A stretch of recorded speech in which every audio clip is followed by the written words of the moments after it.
নতুন সরকারের প্রথম বাজেট ঘিরে দেশের অন্যান্য অঞ্চলের মতো লক্ষ্মীপুরের সাধারণ মানুষের মধ্যেও রয়েছে নানা প্রত্যাশা। তাদের প্রধান চাওয়া দ্রব্যমূল্যের লাগাম টেনে সাধারণ মানুষের জীবনযাত্রায় স্বস্তি ফিরিয়ে আনা, এছাড়া কর্মসংস্থান ও কৃষিতে সর্বোচ্চ গুরুত্ব দেয়া।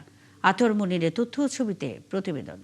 বাজেট ঘিরে দেশের অন্যান্য অঞ্চলের মতো লক্ষ্মীপুরের সাধারণ মানুষের মধ্যেও রয়েছে নানা প্রত্যাশা। তারা বলছেন বাজারে স্বস্তি, কর্মসংস্থান বৃদ্ধি, কৃষকের ন্যায্য মূল্য এবং উন্নত জীবনযাত্রা নিশ্চিতের মাধ্যমে বাজেটের ফল যেন সাধারণ মানুষ পায়।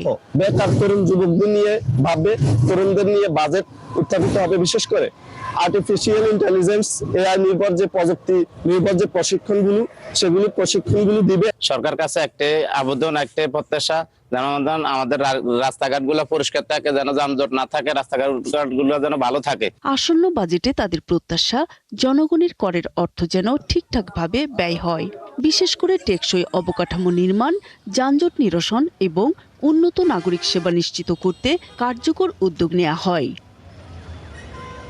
নিম্ন আয়ের মানুষরা বলেন, অসুস্থ অবস্থায় সহায়তা, সামাজিক নিরাপত্তা এবং সহজ শর্তে ঋণের ব্যবস্থা করলে তারা স্বাবলম্বী হতে পারবেন।